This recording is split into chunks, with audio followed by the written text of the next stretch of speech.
안녕하세요. 저는 자율주행 기술을 개발하고 있는 미국의 오로라라는 회사에서 특허 변호사로 일하고 있는 하웅진입니다. 이렇게 만나 뵙게 되어서 영광입니다. 최근 자율주행 기술이 많은 관심을 끌면서 저에게 이런 좋은 발표 기회를 주셔서 진심으로 감사드립니다. 먼저 간단히 저희 회사에 대해서 소개를 드리도록 하겠습니다. 오로라는 2016년에 설립되어 4년 넘게 자율주행 시스템을 개발하고 있는 회사입니다. 소프트웨어뿐만 아니라 컴퓨터, 라이다 센서와 같은 하드웨어도 직접 개발을 하고 있습니다. 현재 1,600명 정도의 직원이 자율주행차 개발을 위해 최선을 다하고 있습니다. 저는 2018년부터 회사에 조인해서 회사의 다양한 지적재산권 관련 이슈들을 처리하고 있습니다. 본 발표에서는 오로라의 자율주행 기술에 대해서 간략히 살펴보고, 다음으로 엔지니어들이 개발한 기술을 어떻게 지적재산권으로 효과적으로 보호할 수 있을지를 살펴보도록 하겠습니다. 특히 오로라 같은 스타트업 회사에서는 대기업들과 달리 어떤 지적재산권 전략을 고려해야 할 것인지 구체적으로 살펴보겠습니다. 먼저 자율주행 기술에 대해서 간단히 설명드리겠습니다. 이 슬라이드에서는 오로라 드라이버라고 하는 통합 시스템을 보여주고 있는데요. 아마 다른 회사들은 다른 시스템을 사용할 수도 있을 것 같습니다. 이 시스템은 오로라가 구현하는 오로라에 한정된 시스템입니다. 오로라의 자율주행 기술은 크게 세 가지 요소로 나누어 볼 수 있습니다. 첫 번째로 먼저 오른쪽 위에 보이는 하드웨어입니다. 하드웨어는 차량을 제어하는 컴퓨터, 그리고 차량 주변의 사물들을 인식하는 라이다, 레이더, 카메라와 같은 센서를 포함합니다. 다음으로 이러한 하드웨어를 제어하는 소프트웨어를 개발하고 있습니다. 예를 들면 센서에서 받아들인 센서 데이터를 어떻게 처리할 것인지, 여러 가지 다른 종류의 센서에서 입력된 데이터를 어떻게 융합할 것인지, 그리고 그런 센서 데이터를 바탕으로 어떻게 차량을 제어할 것인지에 대한 소프트웨어를 개발하고 있습니다. 이 소프트웨어는 왼쪽 아래에 보이는 지도 정보를 개발하는 매핑, 이러한 지도 정보와 각종 차량 정보, 즉 IMU 데이터, 그리고 GPS 정보를 종합해서 자율주행 차량의 위치를 정확하게 파악하는 로컬리제이션, 그리고 로컬리제이션 데이터와 센서 데이터를 바탕으로 사물을 인식하는 퍼셉션, 그리고 마지막으로 인식된 사물을 바탕으로 차량을 제어하는 플래닝 및 컨트롤 기술이 있습니다. 그리고 퍼셉션, 플래닝, 컨트롤 기술을 테스트하기 위한 시뮬레이션 기술도 있습니다. 그리고 세 번째로 다이어그램에 상세하게 다루지는 않았지만 자율주행 차량들을 운영하기 위한 플랫폼을 구축하는 서비스도 개발하고 있습니다. 예를 들어서 몇십 대 혹은 몇백 대의 자율주행 차량들을 동시에 운영하기 위한 시스템을 개발하는 것이 이에 해당합니다. 또 다른 예로는 텔레오퍼레이션이라고 해서 자율주행 차량의 도움이 필요한 경우에 원격으로 사람이 개입을 할 수 있도록 하는 플랫폼도 여기에 포함됩니다. 마지막으로 오로라는 이러한 통합 자율주행 시스템을 다양한 차량에 공급할 수 있도록 하는 기술을 개발하고 있습니다. 즉, 승용차뿐 아니라 트럭이나 미니밴과 같은 여러 가지 목적의 차량에 자율주행 시스템을 적용하고 있습니다. 자, 그렇다면 지금까지 간략하게 소개해드렸던 자율주행 기술에 대해서 조금 더 자세히 설명을 드리도록 하겠습니다. 먼저 자율주행 차량에 사용되는 센서에 대해서 설명을 드리겠습니다. 자율주행 자동차에는 일반적으로 라이다, 레이더, 카메라 세 종류의 센서가 사용됩니다. 각각의 센서는 서로 다른 장점과 단점을 가지고 있기 때문에 그 장점들을 잘 융합하는 것이 자율주행 기술에서 가장 키포인트가 됩니다. 먼저 라이다는 레이저를 자율주행 차량 외부로 발사해서 물체에 부딪힌 레이저가 반사되어 돌아오게 하고, 그 돌아올 때까지의 시간을 재서 물체까지의 거리를 측정하는 센서입니다. 정확도가 높으면서도 200m 혹은 300m 정도까지의 거리에서 물체를 식별할 수 있기 때문에 자율주행 차량에 많이 사용되는 센서입니다. 오로라는 블랙모어라는 FMCW 라이다 회사를 2년 전에 인수했고, 최근에도 아워스라는 라이다 기술 회사를 인수하면서 라이다 센서를 자체 개발하고 있습니다. 오로라가 개발하고 있는 라이다 센서는 단순히 거리를 측정하는 것뿐만 아니라 도플러 효과를 측정할 수 있는 라이다 센서입니다. 즉, 물체가 자율주행 차량에 가까워지고 있는지 혹은 멀어지고 있는지, 그리고 얼마나 빨리 가까워지는지 혹은 얼마나 빨리 멀어지는지에 대한 정보를 제공합니다. 다음으로 레이더는 오랫동안 항공 분야에서 사용되어 온 센서입니다. 우리가 영화에서 보는 미사일이 날아올 때 미사일을 탐지하는 레이더가 바로 이 레이더입니다. 레이더는 라이다보다는 정밀도가 떨어지지만 더 먼 거리의 물체를 식별할 수가 있습니다. 그리고 라이다와 다른 주파수 영역의 전파를 사용하기 때문에 회절이 커서 중간에 방해물이 있는 경우에도 물체를 식별 가능합니다. 그래서 안개가 낀 것처럼 나쁜 날씨에서도 물체의 식별이 가능합니다. 즉, 라이다하고 레이더는 서로 장단점을 잘 보완해 줄 수 있는 센서입니다. 마지막으로 카메라는 이미 광범위하게 사용되는 차량용 센서입니다. 후방 카메라부터 시작해서 많은 ADA 시스템에서 카메라를 통해 얻은 영상 정보를 차량 제어에 사용하고 있습니다. 카메라의 장점은 무엇보다도 해상도가 높은 데이터를 제공한다는 것입니다. 단점은 아주 어두운 밤과 같은 저조도 상황 혹은 역광 상황처럼 다이나믹 레인지가 높은 경우에는 제 기능을 발휘하기가 어렵습니다. 그래서 이런 경우에는 라이다 혹은 레이더와 상보적으로 동작을 해야 합니다. 결론적으로 이 센서들은 서로 다른 장점과 단점을 가지고 있습니다. 그래서 오로라는 한두 가지 센서에 의존하기보다는 다양한 종류의 센서에서 충분한 데이터를 얻고 자율주행 차량이 처한 상황에 따라서 가장 최적의 조합으로 센서 데이터를 융합하는 소프트웨어 기술을 개발하고 있습니다. 이러한 기술을 퍼셉션이라고 합니다. 슬라이드에서 보시는 대로 퍼셉션 기술은 센서 데이터를 바탕으로 머신러닝 알고리즘이 자율주행 차량 외부에 존재하는 물체를 정확하게 인식하는 기술입니다. 이 사진에서 보시는 것처럼 차량 주위에 어떤 물체가 있는지, 그리고 그 물체들이 어느 정도의 속도로 움직이고 있는지에 대한 통합적인 정보를 제공합니다. 그리고 이 정보를 바탕으로 자율주행 차량들이 어느 방향으로 어느 정도의 속도로 움직여야 하는지에 대한 결정을 내릴 수 있게 됩니다. 자, 다음으로는 실제 오로라 드라이버가 사물을 어떻게 인식하는지를 보여주는 몇 가지 사례들을 보여드리도록 하겠습니다. 첫 번째 슬라이드인 을 보시면 오른쪽 위는 카메라에서 촬영된 영상이고 메인 영상은 퍼셉션 시스템이 사물을 인식하는 영상입니다. 이 첫 번째 슬라이드에서 보여주는 상황은 밤에 퍼셉션을 하는 동영상입니다. 카메라 영상에는 굉장히 어둡지만 실제 오로라 드라이버가 인식하는 영상은 훨씬 더 명확하고 선명합니다. 이는 카메라뿐만 아니라 다양한 센서를 통해서 사물을 인식하기 때문입니다. 두 번째는 비가 오는 상황에서 사물을 인식하는 경우입니다. 마찬가지로 카메라보다는 훨씬 더 명확하게 사물들을 인식하고 있습니다. 마지막으로 세 번째는 다른 차가 도로에 진입할 때 이에 대응하는 것을 보여주는 영상입니다. 그리고 다음은 공사 현장을 인식하고 그에 대응하는 것을 보여주는 영상입니다. 다음으로 시뮬레이션에 대해서 말씀드리겠습니다. 소프트웨어와 관련해서 최근 업계에서 가장 많은 주목을 끌고 있는 분야는 시뮬레이션입니다. 이는 자율주행 차량이 운행되는 환경을 버추얼로 만들어서 차량이 그 안에서 운행하도록 시뮬레이션하는 것입니다. 실제로 수백 대 혹은 수천 대의 차량을 운행하면서 소프트웨어를 테스트하기에는 시간과 노력이 너무 많이 들기 때문에 시뮬레이션 환경에서 차량을 테스트하는 것이 훨씬 효과적이고 빠릅니다. 자, 이제 다음으로는 지적재산권 전략에 대해서 본격적으로 말씀드려보고자 합니다.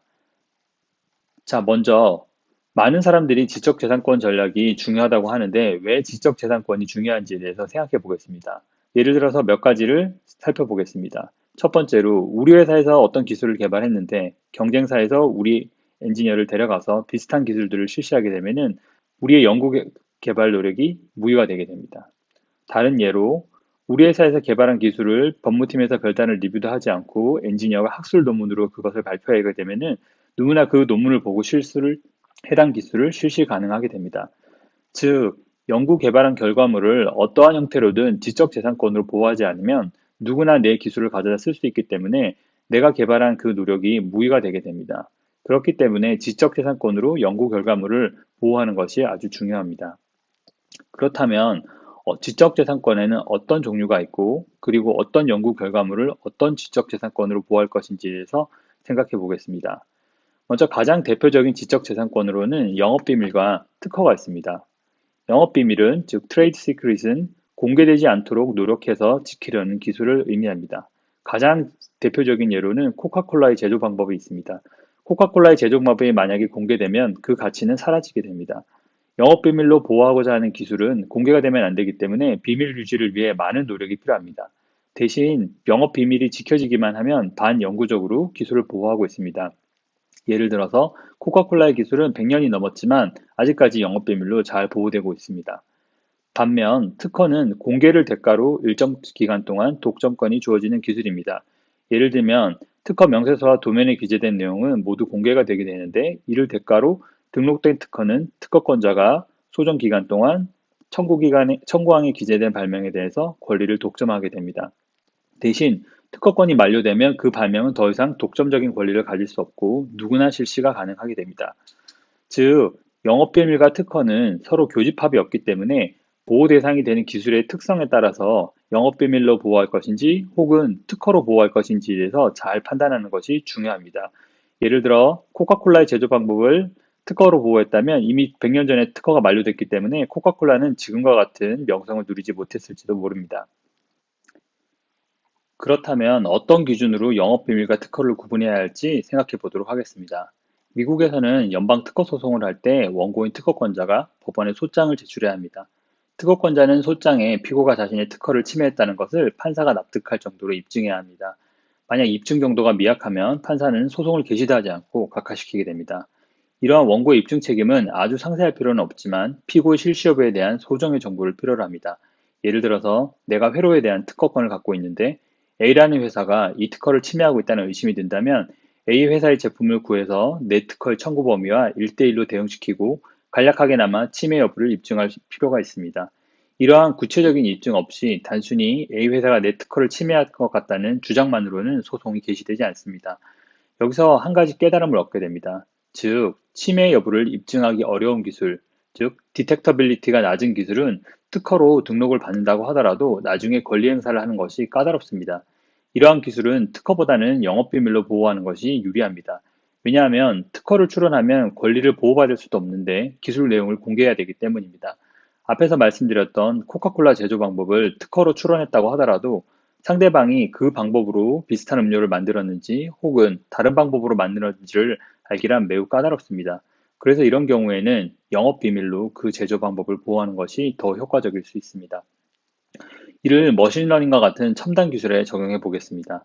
예를 들어서 수많은 사진에서 빨간색을 포함하는 사진을 인식해내는 기능을 하는 머신러닝 알고리즘이 있다고 생각해 보겠습니다. 이런 경우에 그런 기능을 하는 알고리즘을 구현하는 프로그램 코드는 다양한 방법으로 쓸 수 있습니다. 예를 들어서 프로그램 코드를 A, B, C라는 세 가지 방식으로 쓸 수 있고, 갑이라는 회사는 A 방식으로 쓴 코드에 대해서 특허를 출원하고 등록을 받았다고 하겠습니다. 갑회사는 의뢰회사가 빨간색을 포함하는 비슷한 기능을 하는 머신러닝 알고리즘을 개발했다는 소식을 들었습니다.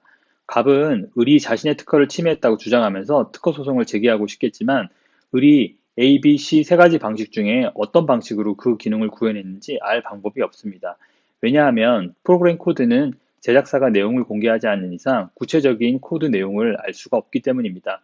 결국 갑은 미국에서 소송을 하고 싶어도 을이 내 특허를 침해했다는 최소한의 입증조차 하지 못하게 될 가능성이 높습니다. 따라서 이런 경우에는 사내 변호사와 대리인이 함께 알고리즘을 어디까지 영업비밀로 보호하고 어디까지 특허로 보호할 것인지, 그리고 청구항을 어떻게 작성할 것인지에 대해서 심도 있게 논의를 해볼 필요가 있습니다. 이 예시는 이해를 위해서 간략하게 제시된 것이니 다른 법적 이슈는 별도로 고려하지 않도록 하겠습니다. 그렇다면 영업 비밀을 유지하기 위해서는 어떻게 해야 되는지 살펴보겠습니다. 먼저 영업 비밀의 핵심은 confidentiality를 유지하는 것입니다. 즉, 어떤 형태로든 회사 외부로 영업 비밀이 공개되면, 즉 퍼블리케이션 되게 되면 영업 비밀로서의 가치를 잃게 됩니다. 따라서 회사 외부로 공개하는 모든 비밀 자료를 철저하게 관리하는 것이 중요합니다. 별도의 법무팀 리뷰 절차를 만드는 것은 좋은 방법이 될 수 있습니다. 한편 특허를 출원하기로 했다면 어떤 전략을 고려할 수 있을지 생각해 보도록 하겠습니다. 먼저 많은 양의 특허를 출원하는 전략이 있습니다. 즉, 수십 명, 수백 명의 사내 변호사가 수천 건 혹은 수만 건의 출원을 해서 엔지니어들이 개발한 모든 기술을 커버하는 것이 가능합니다. 이 방법은 거의 모든 기술에 대해서 지적재산권으로 보호가 가능하기 때문에 훌륭한 방법이지만 돈과 노력이 많이 듭니다. 그래서 회사의 지도부와 파이낸스, 엔지니어링에서 전폭적인 지원이 가능할 때만 가능한 전략입니다. 특히 스타트업 회사들은 발명자들이 그렇게 많은 제안서를 써낼 시간도 없고 많은 돈을 특허에 쓸 수도 없으며 소수의 사내 변호사가 그런 많은 숫자의 특허를 처리할 수도 없습니다. 그래서 모두가 다 아는 이야기지만 적은 수의 질 높은 특허 출원을 하는 전략을 고려해 볼 수 있습니다. 그렇다면 좋은 특허란 좋은 특허란 질 높은 좋은 특허란 어떤 것인지에 대해서 생각해 보겠습니다. 저는 무효가 되지 않으면서 넓은 기술 영역을 커버하고 회피가 어려운 특허가 좋은 특허라고 생각합니다. 첫째, 어떻게 무효가 되지 않게 하는지에 대해서 생각해 보겠습니다. 예를 들어서 선도 업체로서 해당 분야에서 좋은 엔지니어를 데리고 있다면 질 높은 기술이 있을 가능성이 높습니다. 이러한 기술들은 선행 기술이 적을 가능성이 높습니다. 또한 경쟁사 대비 우리 회사의 강점이 있는 분야가 있다면 그러한 기술 분야에도 선행 기술이 적을 가능성이 높습니다. 따라서 사내 변호사는 경쟁사 대비 우리 회사의 강점이 무엇인지 잘 이해하고 그 분야에 특허 출원을 집중하는 것이 중요합니다. 둘째로 어떻게 넓은 기술 영역을 커버하는지에 대해서 생각해 보겠습니다. 예를 들어서 선도업체의 경우에는 사실상 해당 분야의 첫 출원일 가능성이 높기 때문에 선행 기술이 적을 가능성이 높습니다. 이런 경우에는 특허 청구 범위를 넓게 작성한다고 하더라도 등록이 될 가능성이 높습니다. 하지만 우리 회사의 기술이 선도업체의 기술인지 여부는 사내 변호사가 컨트롤할 수 있는 영역이 아닙니다. 따라서 같은 기술이라도 명세서 작성 스타일이나 청구 범위 작성 스타일을 연구해서 넓은 청구 범위를 얻을 수 있도록 하는 것이 중요합니다. 그리고 그걸 위해서는 좋은 대리인을 선임하는 것이 무엇보다도 중요합니다. 그 외에도 사내 변호사와 대리인이 출원뿐 아니라 다양한 경험을 가지고 있는 것이 중요하다고 생각합니다. 예를 들어서 단순히 청구 범위만 넓게 쓴다고 해서 청구 범위가 넓게 해석되는 것은 아닙니다. 소송을 하면 결국 법원에서 청구 범위 해석, 즉 클레임 컨스트럭션을 하게 되는데 이러한 청구 범위 해석을 경험해보고 그 경험을 명세서 작성에 적용하는 것이 매우 중요합니다. 또한 라이센스 경험도 중요합니다. 라이센스 경험이 적은 출원 변호사들은 가끔 둘 이상의 엔티티를 섞어서 청구항을 작성하는데 그러면 이도저도 아닌 특허가 되기 때문에 누구에게도 라이센스를 할 수 없는 상황이 발생합니다. 예를 들어서 서버에서 데이터를 스마트폰에 전송하는 서버 시스템에 대한 발명이 있다고 하겠습니다. 이런 경우에 청구항은 서버 혹은 스마트폰 둘 중에 하나만을 타겟으로 해서 작성해야 합니다. 계속 출원을 통해서 한 특허는 서버를 청구 범위로 삼고 다른 특허는 스마트폰을 청구 범위로 삼는 것도 생각해 볼 수 있습니다. 하지만 서버와 스마트폰 모두가 한 청구항에 들어가게 되면 세상에 어떤 회사도 이 두 가지를 동시에 실시하는 회사는 없기 때문에 둘 중 누구에게도 침해 주장을 할 수 없기 때문에 쓸모없는 특허가 됩니다. 이상을 정리해 보면 영업비밀과 특허는 서로 배타적이기 때문에 적절한 지적재산권으로 기술을 보호하는 것이 중요하다는 것을 말씀드렸고 영업비밀 보호를 위해서 신경 써야 할 점을 말씀드렸습니다. 그리고 마지막으로 좋은 특허를 무엇인지 그리고 그것을 확보하기 위해서 어떤 점을 신경 써야 할 것인지에 대해서 살펴보았습니다.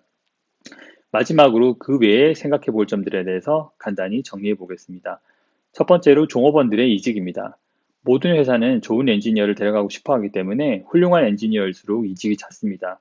그리고 그 엔지니어가 영업비밀을 가져가서 타사에서 실시하는 경우라면 영업비밀 소송이 가능합니다. 하지만 영업비밀 소송은 입증이 어렵고 비용이 크기 때문에 쉽게 선택할 수 있는 수단이 아닙니다. 따라서 제가 위에서 말씀드렸다시피 디텍터빌리티가 낮은 기술, 즉 입증이 어려운 기술은 영업비밀로 보호하는 것이 좋겠다고 했지만 이직이 잦은 분야에서는 특허로 보호하는 것도 고려해 볼 만합니다. 다음으로 해외 출원입니다. 해외 출원은 엄청난 비용이 들어가는 절차이기 때문에 신중해야 합니다. 그래서 사내 변호사가 비즈니스 전략을 잘 숙지하고 어떤 국가에 어떤 기술을 출원할 것인지를 잘 판단해야 합니다. 또한 각 국가마다 해외 대리인을 두고 긴밀히 연락하면서 어떤 기술들이 잘 보호되고 있는지 잘 살펴보아야 합니다. 예를 들어서 발명의 성립성에 대해서 아주 까다로운 나라에서 계속 소프트웨어 출원을 하는 것은 등록도 못 받으면서 돈만 낭비하게 될 가능성이 매우 높습니다. 마지막으로 선행기술에 대한 파악입니다. 엔지니어가 제출한 직무 발명서를 사내 변호사가 리뷰할 때 선정 절차를 신중하게 할 필요가 있습니다.